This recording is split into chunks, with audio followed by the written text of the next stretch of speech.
I only want to go. Wow, what a great game. The story was good, the atmosphere was good, the gameplay was smooth and the puzzles were tricky. It's a shame that it's over. If only there was a way to play more. What's this? The workshop? What a find! Endless content made by fellow players who love this game as much as I did. I can't wait to check it out. Let's see what we have. There's a lot of stuff here. I'll just subscribe to the most popular maps, that must be good. Alright, let's give it a go. Alright, so exciting, my first community chamber. I wonder what we're going to get. Ooh, a lot of stuff. It's gonna be exciting.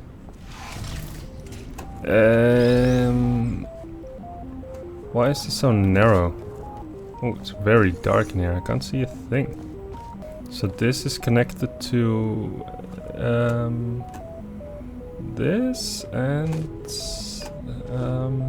what in the... Okay, that was something. Let's try this. Tutorial 2. Well, there's not much to do, I guess.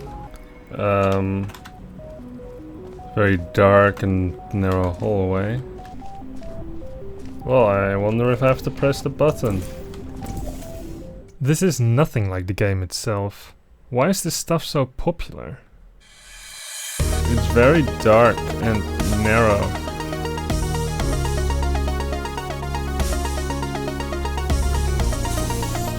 Okay, well, that was easy.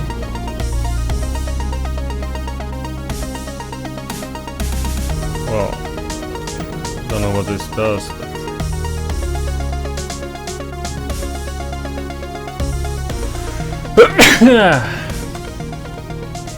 What? I just have the cube left over? Portal 2 has been a massive success ever since its release in 2011. Following up on the equally iconic Portal, released in 2007, the game has managed to maintain a very active player base, even after more than a decade has passed since this was published. Not only does the game still sell really well, as is evidenced by it still receiving about 100 reviews each day, there still is an active modding scene, and there are countless players who have dedicated hundreds, if not thousands of hours to the game. Also, the workshop still receives a massive amount of maps, typically somewhere in between 150 and 200 maps every 24 hours. It is clear from these thumbnails that not every single one of these is a masterpiece, and that's to be expected. However, sorting by most popular should give you mostly good puzzles, right? After all, why would bad maps get popular? Well... If you've never played Portal 2, or have merely finished the campaign and perhaps a handful of community chambers, the topic of this video might require some introduction. In short, Portal 2 is a puzzle game in which the player navigates several puzzles using a portal gun, a device that essentially creates two wormholes that are connected to each other. Go in one, come out the other. It's that simple.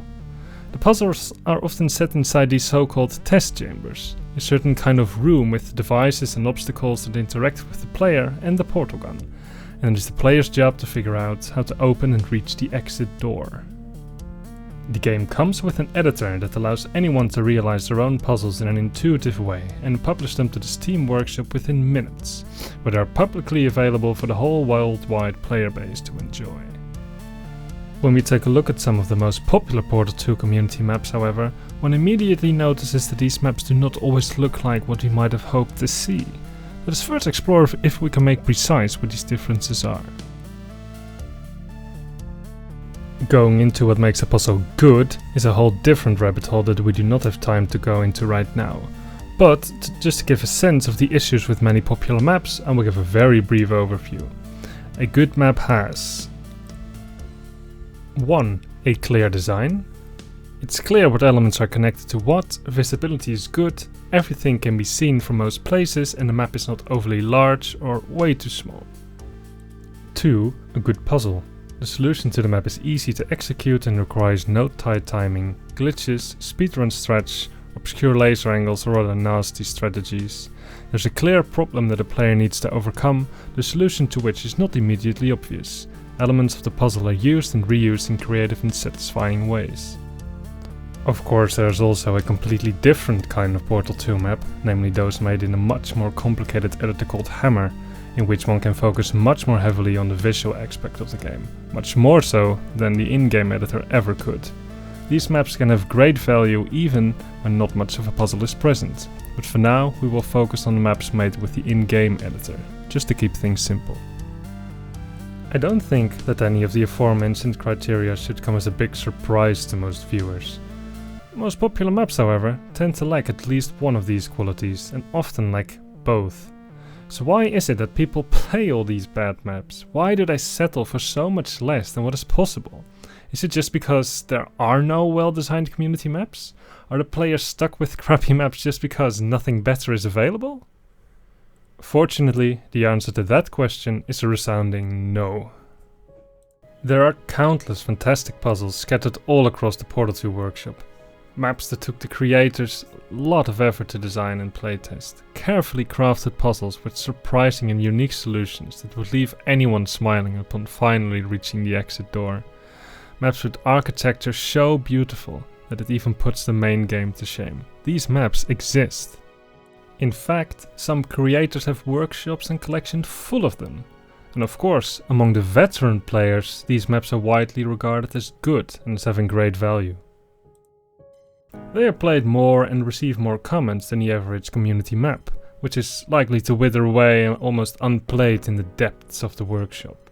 But still, it's usually not these good maps that gain the most popularity. It is often the terrible maps that have neither a good design nor a good puzzle that seem to come out on top. So I guess the biggest puzzle of all is, why are most popular workshop maps so bad? As someone who has been involved in the Portal 2 community for quite a few years now, I found myself asking this question many times. It strikes many veteran players and map makers as particularly unfair that so many of those seemingly low effort and low quality maps gain so much traction, whereas their own little works of art seems to fly completely under the radar. Some time ago I gave the question some proper thought, and I discussed it with some other members of the community. After some consideration, I think there are three main reasons for why the workshop has been in this state for years. And let me start with a counterintuitive one. Many people don't want to play good maps.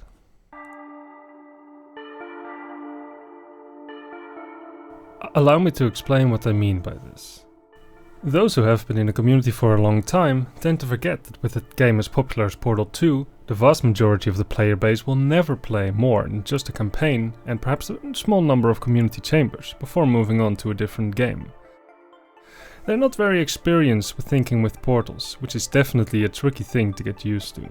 Only after playing community maps for a few dozen hours will someone realize that the base campaign is actually very straightforward and contains little complexity aside from getting acquainted with the newly introduced items. The whole novel concept of using the portal gun to interact with never before seen testing elements is enough of a challenge to keep the player entertained and challenged throughout the experience. And it's important to remark here one key thing about most of the popular front page maps. Popular maps are almost always dead easy. Seriously, many of the most played and top rated maps do not consist of more than mindless busywork. Pressing a button here, putting a cube on the obvious button there, redirecting the laser into the only possible receiver, shooting a portal on the surface that just flipped, etc. These maps tend to be excessively linear with very little thinking required to beat them, but it does take time and effort to put everything in the right place. All of these very casual players who have completed the campaign will mostly look at the workshop just to find more content for a game that they enjoyed playing for the past few hours. They find something that may look a little different from what they are used to, but they might forgive the author for this, as it would be harsh to compare an individual to a whole team of professional game developers, would it?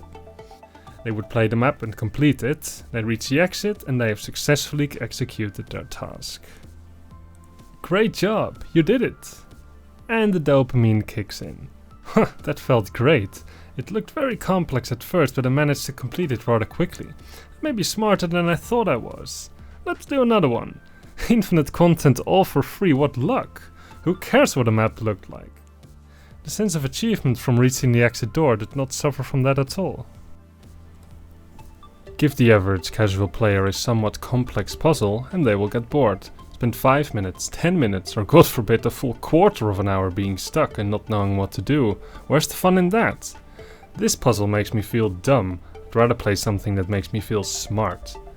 Thus, people tend to dislike playing more challenging puzzles and are drawn like moths to a light to easy no-brainers with a completion time not much longer than the amount of time it would take to just execute the solution. As for most games, many players are young. If websites like YouTube have taught us anything, it is that young people are the worst critics out there. They will play or watch anything that's put in front of them, and if it takes little enough effort, they are very likely to enjoy it. Often, a person only develops a healthy notion of quality when they are a bit older, and all these factors combined make it so that a very large group of players does not mind it at all, that the map they are playing is objectively bad. They just want to play more Portal 2 and feel good about it very quickly. Of course, I'm in no position to judge others on what they find enjoyable to play. There's no inherent superiority in enjoying more complex puzzles over maps with a very straightforward solution path. What I'm trying to explain is why the puzzle aspect of a map, an aspect that's generally key when playing a puzzle game of all types of games, is often nonetheless of very little importance to the majority of players who browse the workshop. But surely, for those players who have completed a fair number of such maps, it must gradually become boring to complete nothing but very easy maps. The dopamine rush wears off quicker and quicker, and the player realizes they have become more experienced with the game and thus should not feel as good about themselves anymore for completing a mindless map. So what should they do? What can they do? This brings me naturally to the second reason for this phenomenon. Many people don't know that good maps exist. They don't even know what good means.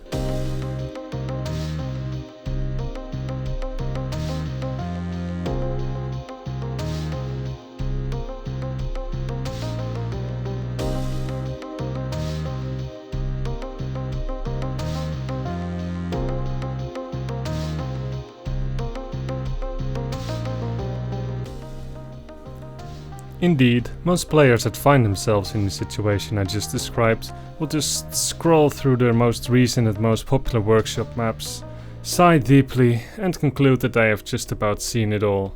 There's no point to keep playing anymore. They will move on and never look back. During my exposition of the previous reason, I explained why many players do not care about playing maps with a bad design or a severely lacking puzzle. An interesting thought comes to mind. Would players even recognize quality maps when they are put right in front of their noses? What makes one puzzle better than the other? Does a more complex and difficult puzzle always make for a better map? Does a good design always outweigh the quality of the puzzle? When is a design even good? Why do people think this puzzle is clever and the other is generic? Of course, the answers to all of the above questions are nuanced and complicated. How could one rebuke people for continuing to play bad maps if they're not even aware of their badness in the first place? Surely they can tell the difference between the maps they're playing and those they're used to from the main campaign, but ultimately the satisfaction upon completing the map is initially the same. They will play a terrible and a good easy map and experience them identically. It just doesn't matter. And can we really blame the player for not looking hard to find those good maps, whatever notion that may even entail? Just look at the workshop. Sorting my most recent presents a player with nothing but page after page of mostly mediocrity. It would not be a stretch to extend such an experience to a conclusion about the workshop as a whole. Apparently, this is all there is. People will not look for something they don't know exists. Years ago, I played popular garbage maps for months on end before I, by pure chance, came across an actually well-designed and challenging puzzle, made by the fairly well-known author Demon Arisen. If I had not decided to check out the other maps in his workshop, I might have never found the wealth of actually great portal maps that do exist, hidden among the weeds that litter the workshop beyond the point of no return.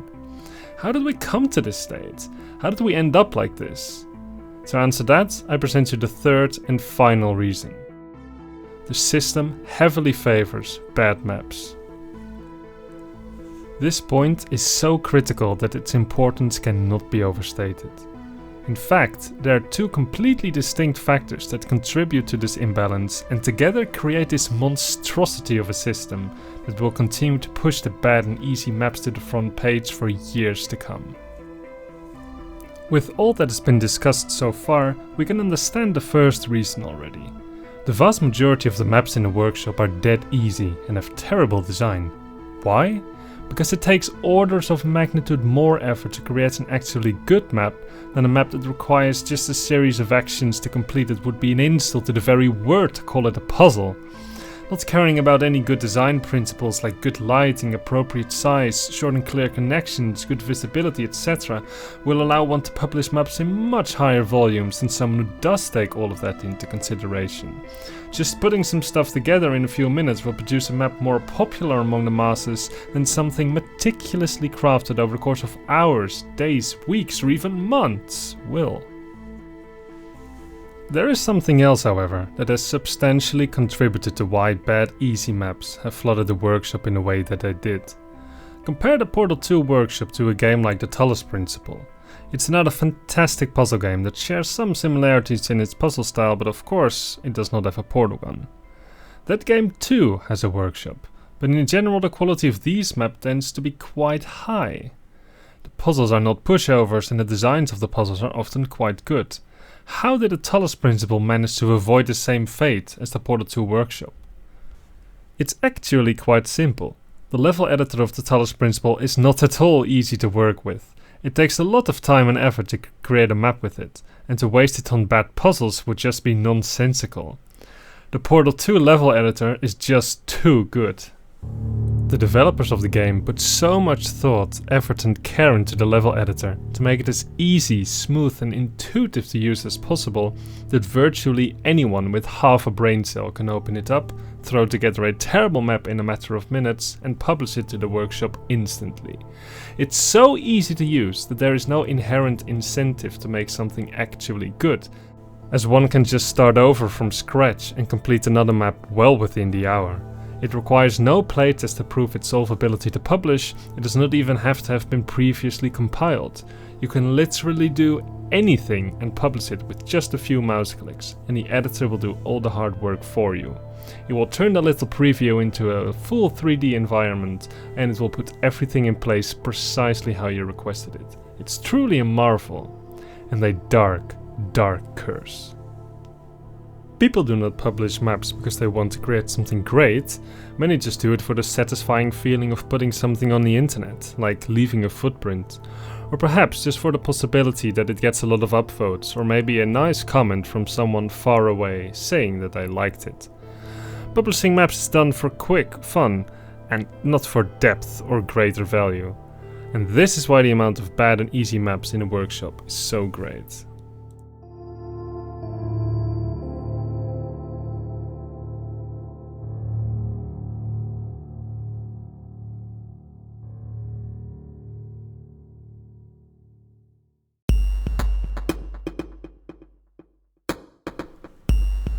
The second reason is just as important. It deals not so much with the sheer number of bad, easy maps that dominate the workshop, but rather with the way they manage to get so popular. Namely, one may wonder, if so many players just subscribe to anything they see, why do they all somehow subscribe to the same handful of maps, thus pushing those in popularity? And why do the more complex puzzles not enjoy the benefits of this mysterious phenomenon? It all has to do with the way the workshop is organized, and with how the rating system works in the actual game. Again, multiple factors go into this, so let's just explore them one by one. If someone doesn't know how to access the workshop, or is too lazy to navigate it carefully to choose the maps that they want to play, the game offers the player a quick play feature. For most people, this can either be set to top rated, top most popular, or most recent.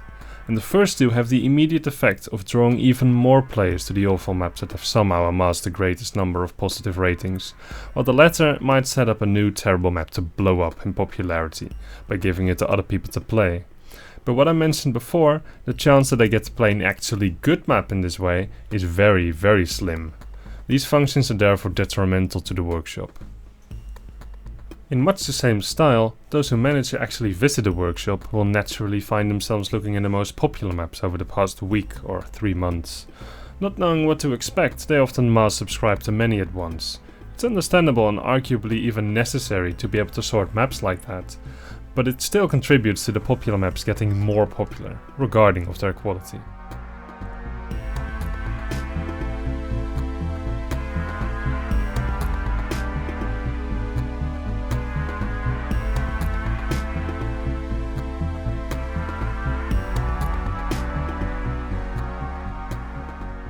What follows now is probably the single most important factor of all.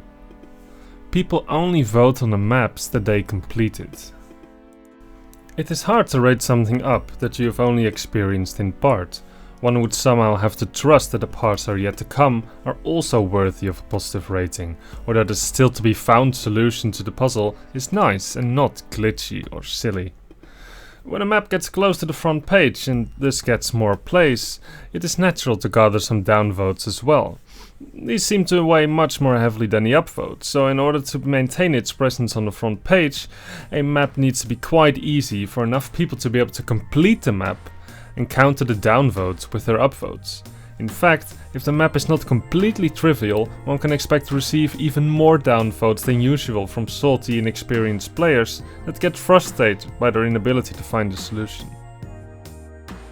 The final piece of the puzzle is provided when answering the following question. Just why do all these hordes of inexperienced players go out of the way to press the upvote or the downvote button on the workshop page after completing a map? Why would they go through all that effort when there's nothing in it for them? Let us take a brief look at what happens after completing a map in Portal 2. You've reached the exit door and walk into the elevator to be taken to the next puzzle. What happens then? Okay, that was something.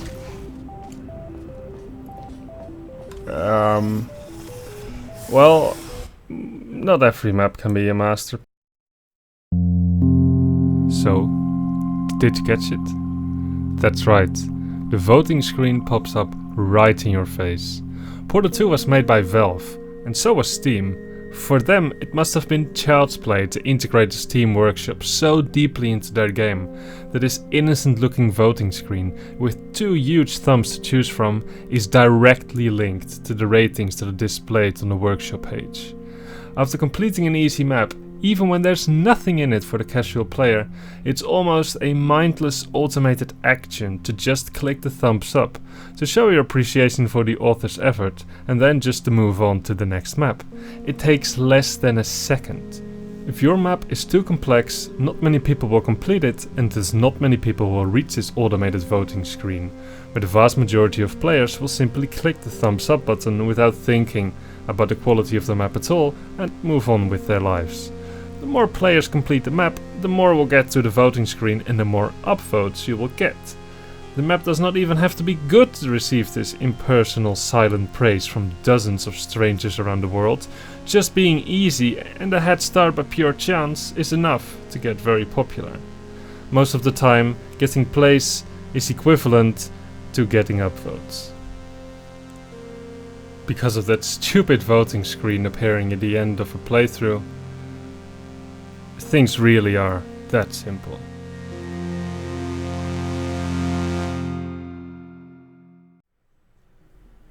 So there you have it. This is why the Portal 2 workshop is such a mess, has always been a mess, and will probably remain a mess for many years to come. One might wonder if there's anything that the more experienced people in the community could have done to counter this, but alas.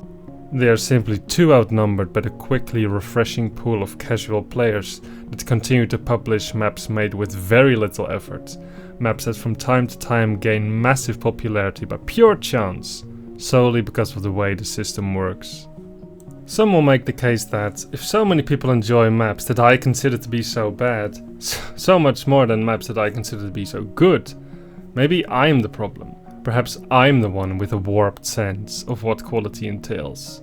Perhaps a map is good when it appeals to the masses and bad when it's rejected by them. And to that I can only say, that's a valid viewpoint you can have, but not one that I agree with. I think that popularity and quality are two distinct concepts that I do not wish to confuse. A map being easy does not make it bad. A map having a suboptimal design does not make it bad. I am making the case that maps lacking any redeemable qualities other than just their popularity among some largely anonymous crowd have no rights to be considered good just from that. Maps that are appreciated tremendously among a smaller group of players that have at least some experience with and knowledge about what they're talking, I consider that to be of much more value. A more valid point of attack would be that those who have spent countless hours solving Portal 2 puzzles have a very different notion of what Portal 2 entails than those who have not. For someone who's only played the campaign, Portal 2 is about GLaDOS and Wheatley, about Aperture Science and Shell, about Ratman and all the lore and story surrounding these things. They experience the puzzles as only a small fraction of their total gameplay. Most veterans in the community view Portal 2 as a pure puzzle game, as they have spent thousands of hours solving these puzzles, whereas the vast majority of players view it as much more than that. Their focus is somewhere else. They just really like Wheatley. These puzzles are just there. For them, there's nothing wrong with the workshop at all. For them, everything is fine. One may further argue that in recent times there's been a gap between the experienced players and the newer ones. A difficulty gap that can be tough to initially overcome. As time went on and more people have spent hundreds or even thousands of hours solving community puzzles, the complexity of the puzzles that people put in the most amount of effort into steadily crept up. It's unreasonable to expect an inexperienced player to appreciate a very complex puzzle that requires more extensive knowledge of the exact way in which elements interact with each other, or that just requires a certain amount of familiarity with thinking with portals to find a solution. In certain circles, this has become more and more the case, and little has been done to help new players bridge this gap, meaning that more aspiring and talented mapmakers might leave ship early and never get to see all that can be done with just a portal gun. If you're a new player and want to get eased into the wonderful world of actually good maps, you could check out the links in the description. You will find a collection called Introduction to the Workshop by RedSilencer, composed for precisely this purpose. I also included a collection made by myself, consisting of 13 decently well-designed maps for beginning players with decently interesting solutions. Lastly, I've linked to the workshops of Fumbly Bumbly and Demon Arisen, as they have countless very accessible and enjoyable maps with great design value and very creative puzzles. So yeah, hopefully this dispels some of the myths surrounding the horrible front page. If you have any other theories about this phenomenon, or if you disagree with anything I said, please feel free to leave a comment down below. That said, the next time you complete a crappy map, please think twice before pressing that upvote button. You never know what you might set in motion. Thank you so much for watching, I really appreciate it a lot. And I hope to see you again in the next video. Bye!